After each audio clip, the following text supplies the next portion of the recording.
today's session. And the purpose of doing that recording is to provide a audio or transcript publication on the eTender website as well. Responses provided in this session to questions that are asked are non-reliant, and as such will need to be provided to the Department of Communities and Justice in writing, and the response received in writing via an addendum to classify as reliant. So that's the process through today's session. If you do have a question at any point in time, you can actually pop that into the chat function, which is at the bottom of the screen. And I'll come to those in the Q&A session under item 5 there. Alternatively, once we get to that section, you can also raise your hand and I'll work through the room to answer as many questions as we can in the session. I'd now like to hand over to Matthew to talk about the procurement process overview. Thanks, Matthew.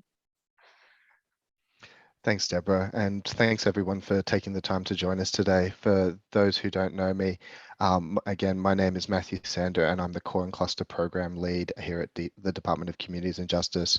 And before we begin, I'd like to acknowledge the traditional custodians on the land on which we're all meeting today, wherever we're meeting from. I'd like to pay my respect to elders past and present and acknowledge any Aboriginal people who are joining us on the call today. So as Deborah mentioned, the purpose of today's session is to provide some information on the Tranche 1 EOI process and to just run through some of the key themes and questions that have been submitted to DCJ through the e-tendering website. So throughout the process, the Core and Cluster Tranche 1 EOI opened, we've been responding to inquiries. Yes? Sorry, Matthew. I might just ask you if you wouldn't mind just turning off your camera for the moment. We're having a bit of delay coming through and it just might be the bandwidth. So if you turn off your camera, that might just help. And sorry, if you wouldn't just mind talking about the purpose again. Thanks. Thank you. Yeah, no problem, Deborah. Apologies for that. Hopefully this will improve. Yeah, that's better. Thank you. Great. So as I mentioned, since the Tranche 1 EOI process opened on the 9th of May, we've been fielding inquiries about the EOI. And so today is an opportunity for us to just go through some of the questions and clarifications that we've been issuing through the e-tendering website, and just make sure that there's an opportunity for everyone to have seen and seen those explanations and been able to access them. I just want to give a very quick overview. I'm sure that a lot of people on the call will be familiar with this information, but just very briefly, for those who aren't aware, on 19th of October 2021, the New South Wales government announced an investment of $484.3 million for housing and specialist supports for women and children experiencing domestic and family violence. And included in this funding was funding of $426.6 million over 4 years to expand the Core and Cluster program to deliver and operate new women's refuges that will support up to an additional 2,900 women and children escaping domestic and family violence each year. Core and Cluster is designed to deliver and operate these new refuges. The Core and Cluster model allows for independent living and privacy with access to appropriate support by providing self-contained units, the cluster, located close to communal facilities and spaces known as the Core that can be used for counselling, education, legal and employment assistance and other supports. Included in that is ensuring that we can provide Aboriginal families access to culturally safe support services and accommodation. Delivery of the new refuges will be locally led and target at locations of the greatest unmet need, including regional communities. So following the Ministers' Roundtable on the 9th of May, where we launched the first tranche of the EOI process, the first EOI for Tranche 1 procurement process for this program, we've been meeting with a range of stakeholders, and we also have a number of future sessions scheduled throughout June. This engagement process will enable DCJ to capture knowledge and feedback from the sector, people with lived experience and interested parties to ensure the most effective way to deliver the new refuges is achieved. Stakeholder engagement process will help inform planning for this next stages of the Core and Cluster program and establish a foundation for DCJ to partner with stakeholders throughout the program implementation phase. So the Tranche 1, so we're looking to procure the new Core and Cluster refuges over 3 tranches. Construction of the new refuges is intended to commence in 2022 and continue over 4 years up to 2025-26. And as I mentioned, delivery to occur over 3 tranches. Tranche 1, which we're talking about today, is ready-to-go projects that can be asset delivered between July and December 2022, with services to commence on the completion of construction. So expressions of interest for this first tranche open on the 9th of May and they close on the 30th of June.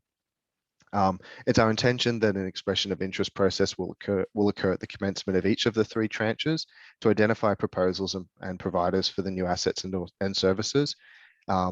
And then the EOI process will be followed by a request for tender process, which is consistent with the New South Wales government's procurement policy framework and in compliance with fairness and probity principles.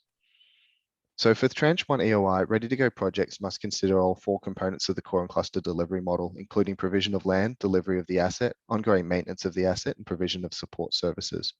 The Tranche 1 EOI package, again, I'm sure everyone is aware, has been published on the New South Wales Government's EOI tendering website, and EOIs must be submitted through the e-tendering website only. Any updates to the EOI documents, including changes to key dates or requirements and any FAQs, will continue to be published by DCJ on the e-tendering website. So we've published a number of questions and answers and clarifications and addendums through the e-tendering website. So again, encourage everyone to make sure you're checking in and keeping a bridge of the latest updates that we're putting out through there. DCJ will focus on selecting providers who can deliver projects that will most successfully meet the expectations requirements set out in the EOI package, with the evaluation of EOI responses to be undertaken by DCJ's Tender Evaluation Committee before a shortlisted projects will be invited to participate in the next phase, which will be the request for tender process. So that's just a bit of an overview over where things are at the moment. So this session is a little bit different to the stakeholder consultation that we've been running, stakeholder engagement sessions that we've been running, which are focusing more broadly on the core and cluster program. For today, we really did want to focus on the Tranche 1 EOI and try and just give an overview, as I mentioned, of some of those responses and questions that have come in since we opened this EOI. So I'm going to hand over to Steve now. Well, I think I'll hand back to Deborah first, who's going to introduce Steve, who's going to go through some of those details now. Thanks so much, Matthew, for that. So I'd like to hand over now to Stephen Dreve, who's the Manager of Homelessness Projects and Stewardship. Thanks, Stephen. Thanks, Deb, and thanks, Matt. Can you hear me? Yes, all excellent. Good, thank you. And if it's okay, I might leave the camera off to prevent IT issues as well. Sure. Don't want to create delay. But No turn the worries. camera on if people want, but yeah, I don't want to cause dramas with the IT. As been mentioned, my name's Stephen Dreve. I'm the manager of a team called Homelessness Projects and Stewardship at DCJ, and my team's been supporting the procurement in Tranche 1. Before I begin, I would also like to acknowledge that I'm meeting with you from Dharawal land, south of the city, and would like to pay my respects to Aboriginal elders past and present. As has been mentioned, I'll be providing you an overview of the themes and queries we've received regarding the Tranche 1 EOI. As noted in the tender documentation, RSM Australia has been engaged as the core and cluster probity advisor to ensure the project is undertaken in an impartial and fair manner, with no party given advantage over another or unfairly discriminated against. So for equity reasons, responses to questions submitted from interested parties have been provided via addendums on the e-tendering portal. Before I get into the detail, I did want to let everyone know that we've received almost 50 inquiries about the EOI today, which we're really pleased at the level of interest. But unfortunately, we are running late on responding to a handful of inquiries, and I apologise for any inconvenience this may have caused. We are aiming to release another addendum in the next couple of days that will provide an updated version of the frequently asked questions, which will respond to those couple of outstanding queries. I also wanted to share that for the remaining slides, I'll largely be reading from a script to ensure that we're providing consistent information to everyone. So I apologise for the dryness of the presentation.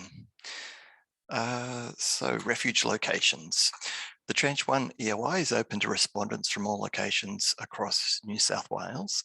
For Tranche 1 EOI, respondents are asked to identify the local government area that their proposed core and cluster facility will be located in. The high-level specifications of the Tranche 1 EOI pack outlines the anticipated distribution of new refuge locations by DCJ district based on preliminary demand analysis. Please note these are indicative numbers, as the selection of specific refuge locations will need to be informed by the availability of suitable opportunities, land, service providers and more. In assessing proposal, consideration will be given to the privacy and safety of the proposed site, proximity to amenities and services, including schools, childcare and transport, as well as the size and capacity of the site to accommodate a core and cluster facility. We've had a range of questions around priority cohorts. So this next slide talks a bit to that. Support and accommodation provided through the core and cluster facilities is to be targeted to women with or without children who are experiencing or at risk of homelessness due to domestic and family violence. Within this target group, the high-level specifications of the EOI pack states that the support is to be tailored to the needs of a range of target groups within that broad overarching group, including Aboriginal women and children, women and children from culturally and linguistically diverse backgrounds, LGBTQI women and young women. We've been asked whether any of the core and cluster facilities will be specifically targeted to cohorts in addition to the facilities targeted for Aboriginal-led delivery. And in response to this question, we'd like to advise that providers are welcome to submit proposals through the Tranche 1 EOI that aim to address specific needs in the priority locations identified for core and cluster facilities.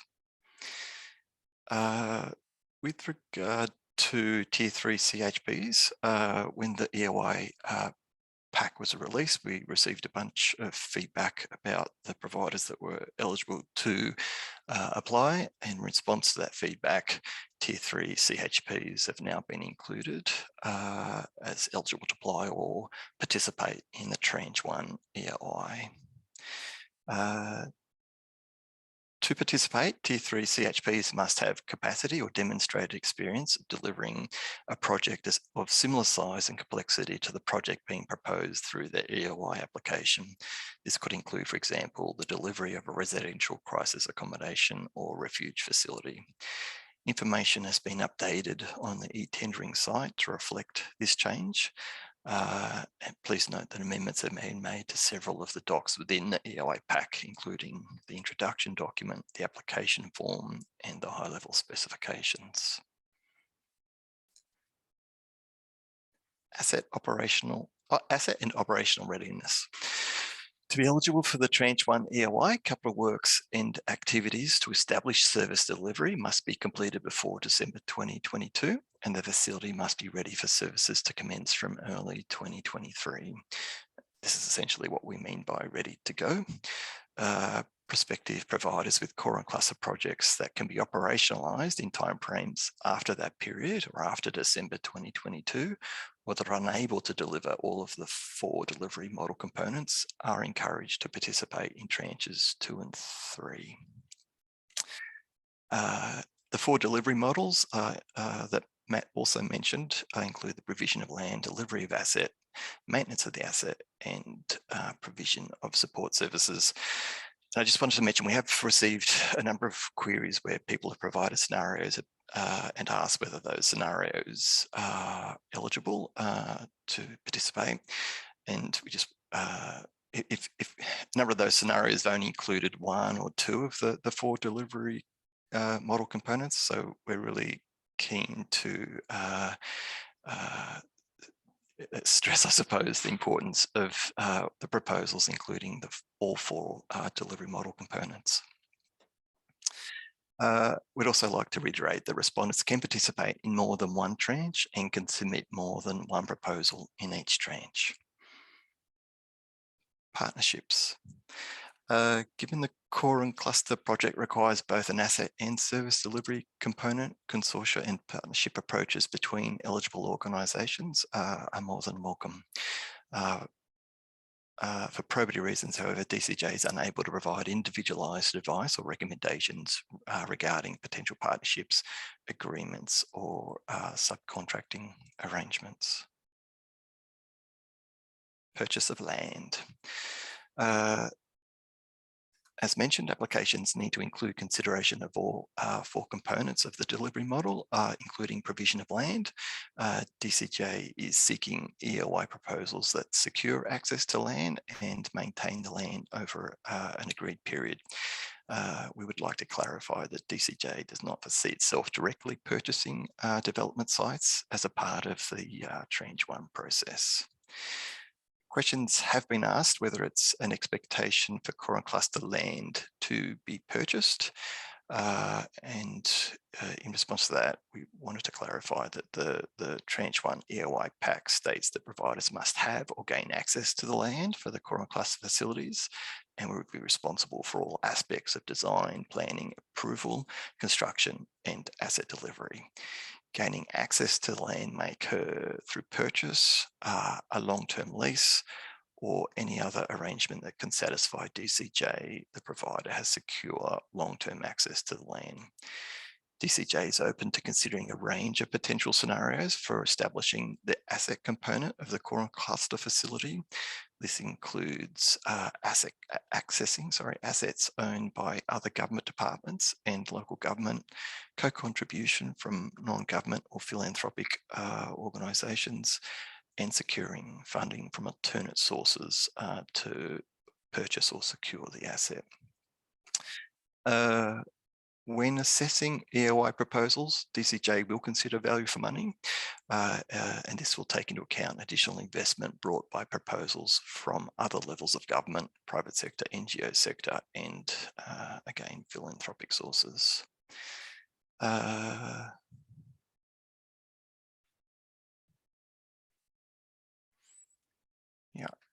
Land and asset ownership. Ownership of core and cluster facilities using non-government owned land will sit with successful proponents identified through the tender process to reflect New South Wales government funding provided for core and cluster assets. DCJ will register an interest on the title of non-government owned core and cluster facilities, which will then require DCJ consent for any future dealings in the asset. This will ensure that the New South Wales government investment is retained for the intended purpose. The framework legislation this falls under is the Community Housing Providers Adoption of National Law Act 2012. If the respondent secures land by a long-term lease arrangement, then DCJ would not generally register interest on title. However, DCJ reserves a right to review this position based on the individual circumstances of the specific proposal. Further detail about DCJ's intention to register its interest on title can be found in Addendum 3, and proponents are encouraged to seek their own legal advice about this requirement. Evaluation criteria. To be eligible to participate in Tranche 1 EOI, the service provision component of a proposal must include a DCJ-funded specialist homelessness service with DFE specialisation, or a non-government organisation that can demonstrate its capability of delivering DFE support services for women in crisis accommodation.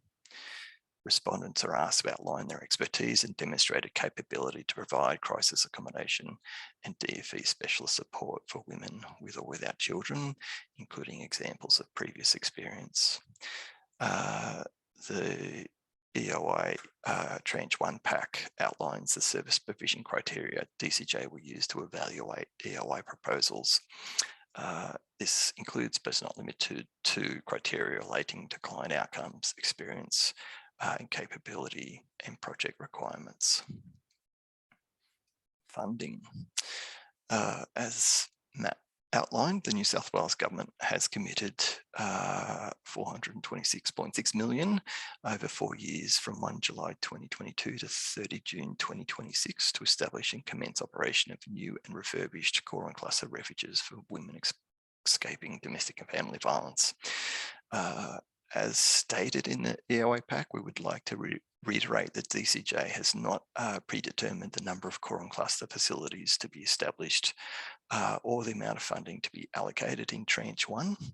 The amount of funding provided in Tranche 1, including funding for building and refurbishment, service provision and property management, will be informed by the outcome of the EOI and RFT process. The model of delivery for the new core and cluster facilities is that the New South Wales Government provides initial funding and then providers are procured for the provision of land, delivery of the asset and maintenance of the asset and service provision. As previously mentioned, the EOI submissions please need to include the 4 delivery components.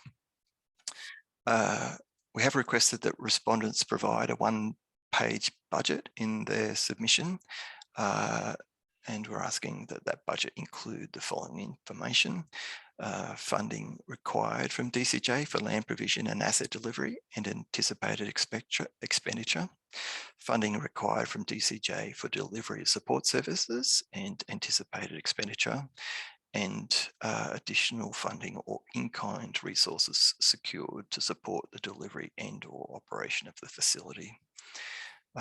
When assessing the EOI proposals, DCJ will consider value for money. This will take into account additional investment brought by proposals from other levels of government, the private sector, the NGO sector, and philanthropic sources. As outlined in the EOI pack, DCJ will provide successful organisations with the following: capital funding to establish the core and cluster facilities, including, if applicable, funding to purchase land and build or refurbish facilities, and service delivery funding to operate the core and cluster facilities, including delivery of crisis accommodation and DFE specialist support services. I think I'm almost done. I think a couple of slides to go. Sorry, appreciate this. It's content heavy.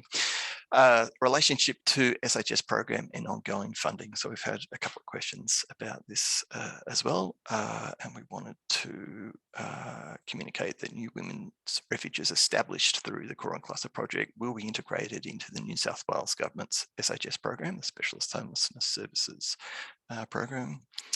And will follow the guidelines for program delivery as outlined in the SHS program specifications.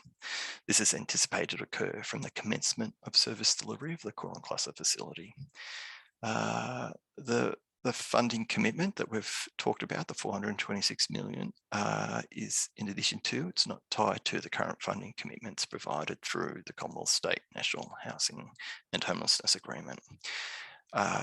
And we also wanted to share that the funding arrangements post-2026 will be subject to the outcome of the core and cluster procurement process. Last slide. This is about just how to access more information. So up-to-date information and frequently asked questions about the core and cluster tranche 1 EOI can be accessed via the New South Wales e-tendering site. As mentioned earlier, we are aiming to release an updated version of the frequently asked questions via an addendum in the next couple of days. We request that all inquiries about the Tranche 1 EOI continue to be directed to the SHS program smart box, and we'll respond via the e-tendering site. And general information about the Core and Cluster project can be found at the DCJ website, and the link is in the slide pack. Thanks, Deb. That's me. Thanks, Stephen. Well done. Grab a glass of water. I think you did well. Thanks for all that information, and thank you too to Matthew as well. So we've got time now for questions. There's quite a few questions that have come through the chat, so I'm going to work my way through those just chronologically down, team, so you know where I'm going. If you'd like to add a question into the chat, please do so. If you're having problems doing that at all, if you'd like to raise your hand, you can do that by going to the reactions button down the bottom of the screen, the smiley face there. If you click on that, there's also a raise hand function there as well. So I'll come to you as well. So let's go to the first question that's come through from Jitendra. As per the EOI document, acquisition of an existing private market is permissible, e.g. walk-up unit blocks. So walk-up units blocks. Could you please confirm if it is still the case? Matthew or Stephen? Or anybody else from the team? Hi, Jitendra, it's Steve. Long time no see. I hope you're well. So yes, we will consider walk-up unit blocks, and LAC's design paper talks to that. The functional design brief sets out. Sorry, I haven't got it in front of me. I'm working from home today, but I think there's about 4 or 5 specific asset types that we'll be considering for core and cluster, and walk-up unit blocks being one of those. Thanks so much, Stephen. And a question from Simone. Simone, nice to see you again too. Can a party who is not a community housing provider, but is a member of a consortium which includes a registered community housing provider, be the recipient of funding and support from the department as part of the core and cluster project?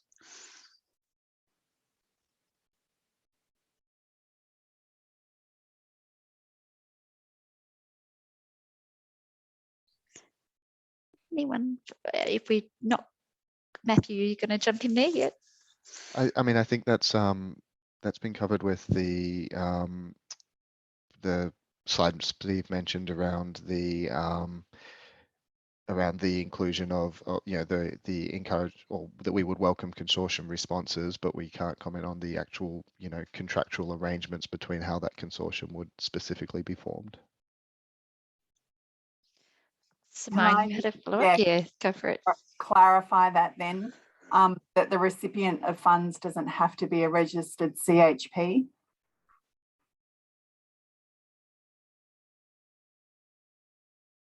Steve, did you have anything to add on that, or to clarify that? Yeah, I mean, I think, yeah, there are potential, there's a number of potential proposals and arrangements in those proposals that might come forward. So it's hard to provide a, you know, a blanket single response that will be applicable here.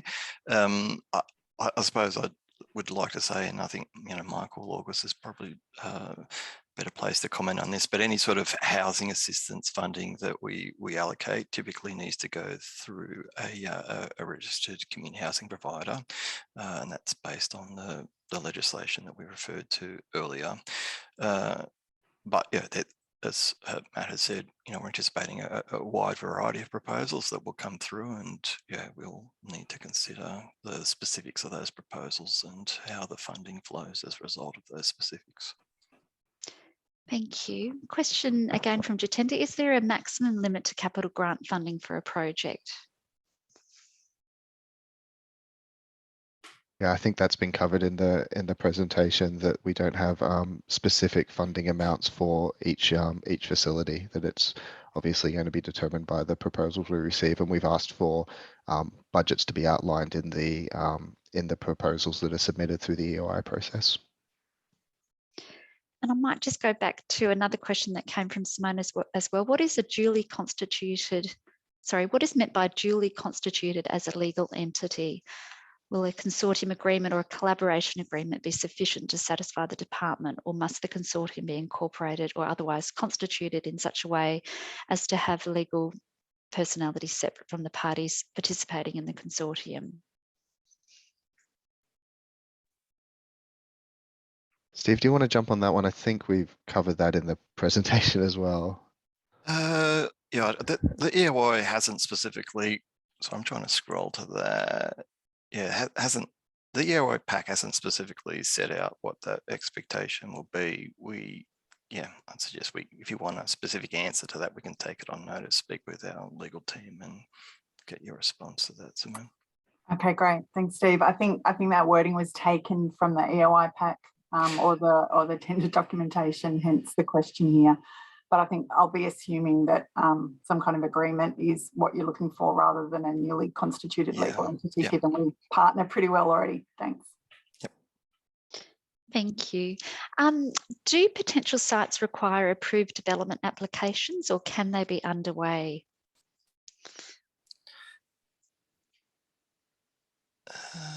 Which is from Alec at 2:20. So to meet the ready to go requirement, we would certainly anticipate that the sites have the appropriate consent from local government, and typically crisis accommodation facilities do require a group home status approval from local government. Again, there is some information in LAC's functional design brief, and we'd recommend respondents have a look through that for that detail. Great, thanks, Stephen. A question from Michael. Just to clarify, if a property is privately owned, then DCJ would register an interest on title? If we're contributing funding to enhance that asset, then we would look to, yes, register an interest on that title. Great, thanks, Stephen. Question from Steve. When budgeting, should we include daily items such as food, clothing, etc.?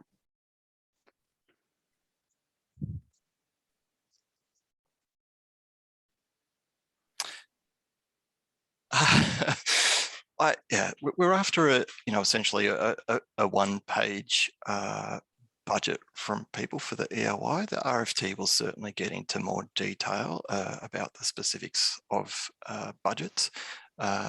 If you feel like that's necessary to include in your one page, given the type of proposal that you're submitting, then you're welcome to do that.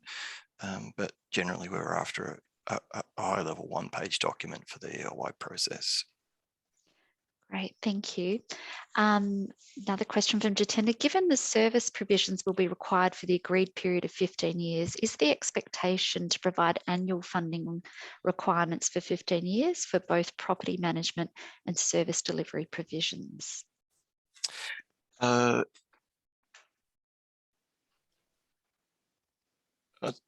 someone else want to answer that? I'm happy to give it a crack, but I don't know whether Michael or Matt, you've got any thoughts on that?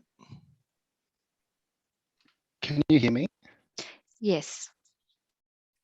Oh, sorry, my microphone was turned off for previous shots. That question was from, okay, so for 15 years, is that Jatinder? Just looking at it again. Yes. Yeah. I understand that the tender is inviting providers to submit what they anticipate to be their maintenance liabilities, and therefore they may forecast those liabilities into the future. Thanks. That's for property management. Thanks. And Michael, sorry, I'm just recovering from this flu thing. That's why I left my camera in the office a couple of days ago and haven't been to the office. But given, as you know, Michael, this core and cluster of the crisis, there is a limited amount of ongoing income. So what my question is around is that funding provision from the DCJ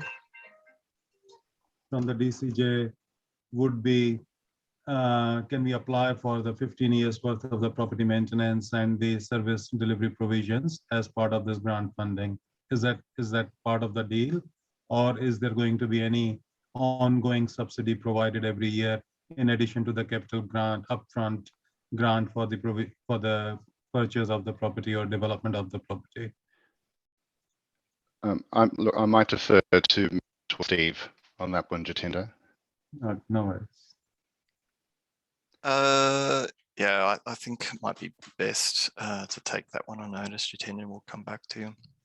No worries, Steve. Thank you. Thank you. There's So Deborah, before yes, you go, I wasn't able to respond earlier. My mic was off. I just want to confirm to Simone's question, hello Simone, is that only funds can go to the community housing provider as per the Housing Act, and in terms of a consortium, if a support provider is bringing something to the tender, then yes, it can be included in the contracting. However, that is constituted. However, the funds must go to the registered community housing provider as per the Act. Thanks for that, Michael. Clear. Thanks, Michael. So there's a number of questions that have come through. Sorry, it comes up as Shiknan on my screen here. So I'll take them one at a time, and if they're not relevant to the EOI, please let me know, team. How is crisis supported? How is crisis support defined? How much flexibility is allowed in the duration of support? So the SHS program specifications provides that definition, and we would encourage providers interested in submitting a proposal to review the SHS program specifications. There is flexibility in terms of the duration of support. Generally, we're saying it's up to 3 months, but that is flexible in terms of meeting the client needs. So if the person needs support for longer that period, then that should be what drives the support length. Thank you. Are younger women, that is women under 20, eligible for the DFV crisis accommodation? Yes. What is the referral mechanism? So there's a range of referral approaches that occur in the SHS program, and again, we'd encourage providers to read the SHS program specs. So there can be direct referrals, there can be referrals from Link to Home, there can be referrals from other providers. Thank you. How much control does the provider have in terms of acceptance of referrals? How much control? Yeah, like there is again a no wrong doors policy that is outlined in the SHS program specs, and it's certainly worth reading that. So I'm not sure where these questions are coming from. So if it is felt that the person that you're being referred is not suitable for the service, then the provider does have a decision to make there. But there again, I would suggest providers look at the SHS program specs to see, I suppose, the ins and outs of the arrangement. Thank you. And I'll just stick with this last couple of questions from this person. What information is disclosed to the provider upon referral?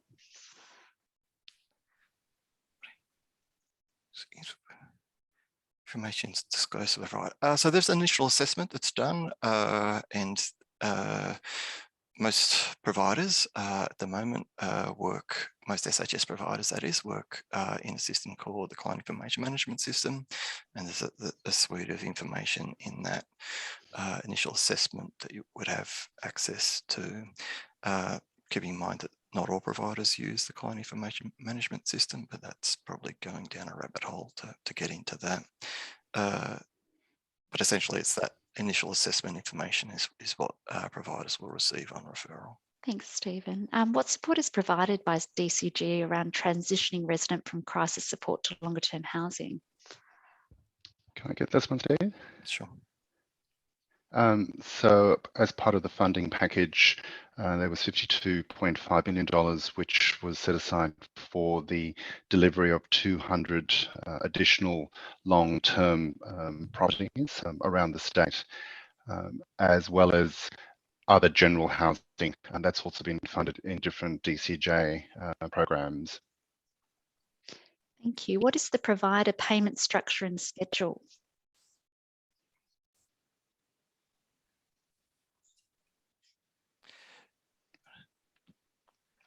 So if we're talking about the support component, what typically happens at the moment is that providers receive a quarterly payment for the duration of the contract period.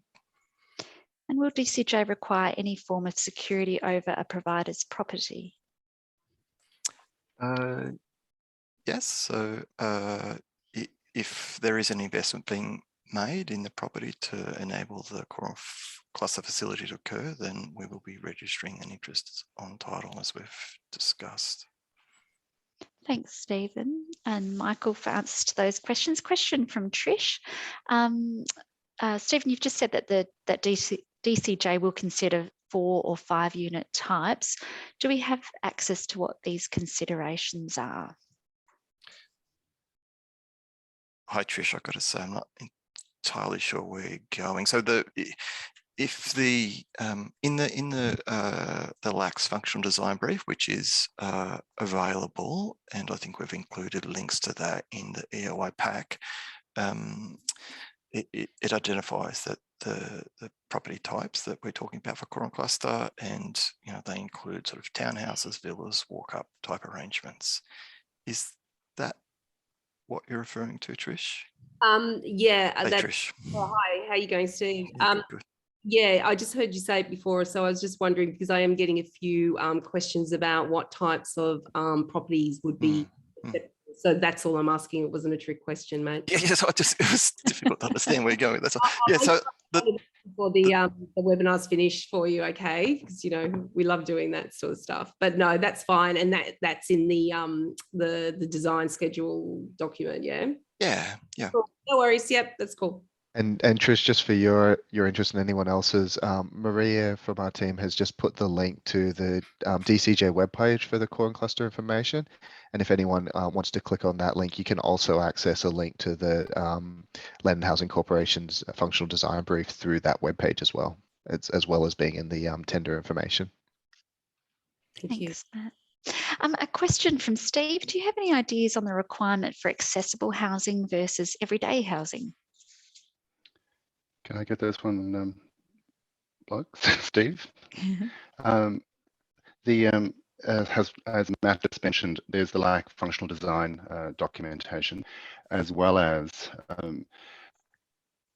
providers should consider aspects of universal design to enable, to maximize disabled access into the buildings, considering their location. You can come up with those ideas and give us your best shot. Thanks, Michael. A couple of questions from Justin. Is the New South Wales government aiming to meet unmet demand only, or will it consider replacement of existing refuges for women and children? So I can probably fill this one. The core and cluster program and the Tranche 1 EOI is looking at the delivery of new services. Thanks, Matt. Will DCJ consider funding the support services component for DCJ funded pilot core and cluster projects where the asset has already been delivered? We have received from some inquiries about this one. I think we need to take this one on notice. Thanks, Matthew. Question from Michael. So a question of clarification. If no enhancement to the property, then no interest on title by DCJ. Also, will you be waiting until October to invite tenders, or will you do it between July and October?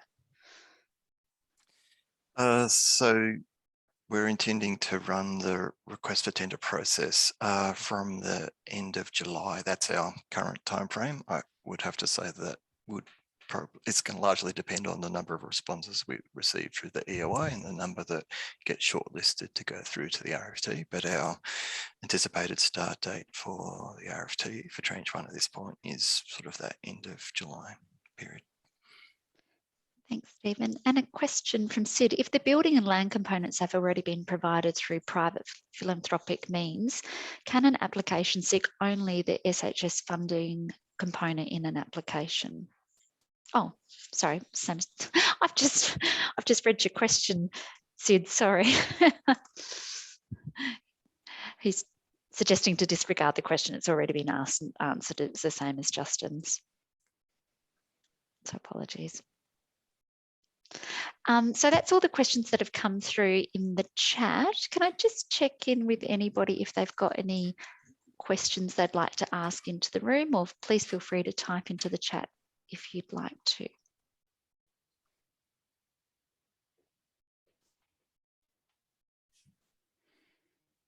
Yeah, hi, it's Michael from Co-Shelter. Can you hear me? Yes, Michael, hi. Yeah, good. I asked a couple of questions and it's always a bit difficult when you're just using the chat bar. So just in relation to the funding arrangements, interest on title, I guess. And I just wanted to clarify it because I asked for the clarification then and it got missed. Now, if an unencumbered property was part of the proposal and there was no enhancement money or enhancements were made at someone else's costs, there would be no interest on title by the New South Wales government or DCJ. Is that right? If they were just paying for service delivery? That's first part of the question. Second part would be, would there be ongoing maintenance, repairs and maintenance provisions made available for the property as well through the normal means?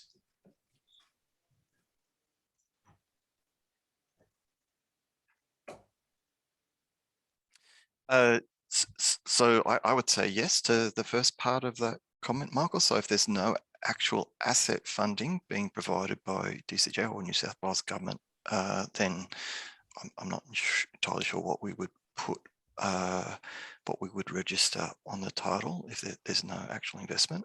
Yeah, I'm just clarifying it. And when you say investment, that would even be for even $1 spent on any sort of enhancement or refurbishment, right? Yeah, I mean, I think, you know,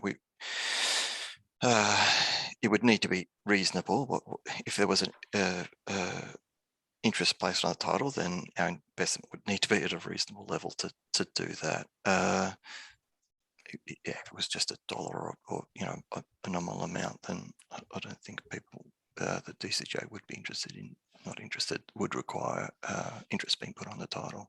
No, that's okay. Can I take a second question, Michael? And hello. Yeah.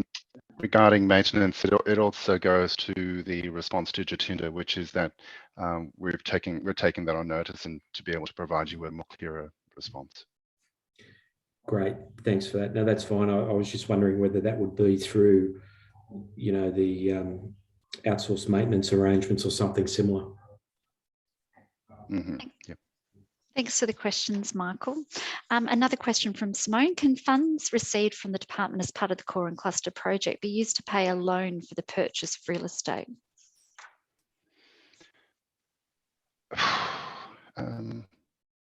Yes, yes, it can.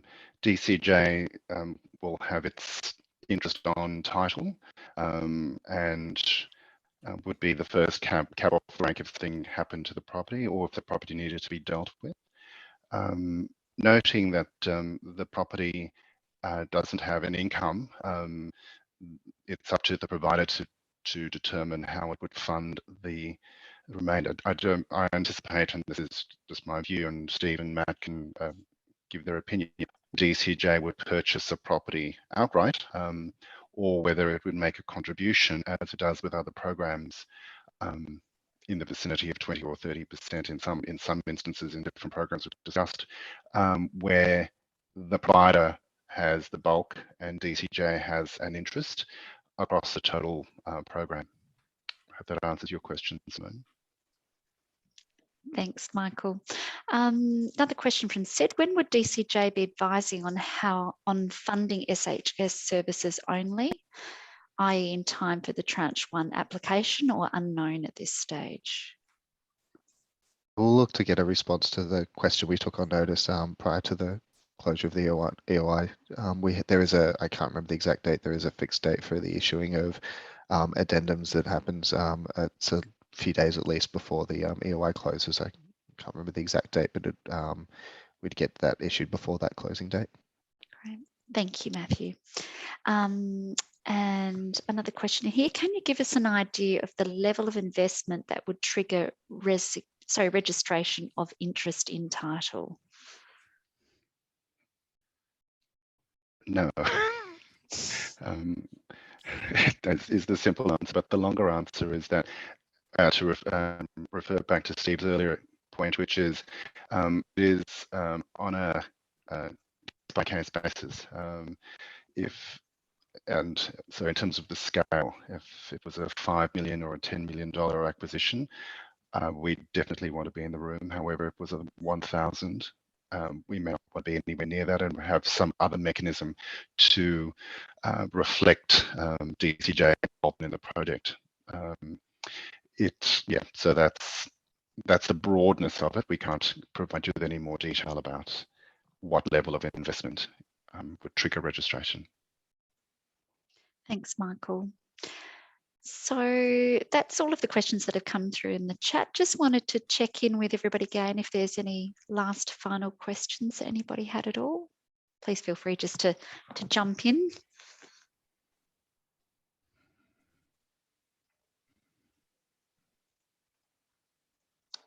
All good. Okay, well, I just wanted to say thank you so much to all of you for attending today's session and for your really great questions. There were a couple of questions that we weren't able to answer and were taken on notice. So they'll be responded to via an addendum published on the e-tender, and other questions can be submitted to the SHS program at facs.gov.au email address there as well if you have any additional questions at all. And so if I could just get you to go back a couple of slides to the one that's talked about more information, if we bring that one up, that's the email address there on the bottom there, if you'd like to reach out at all.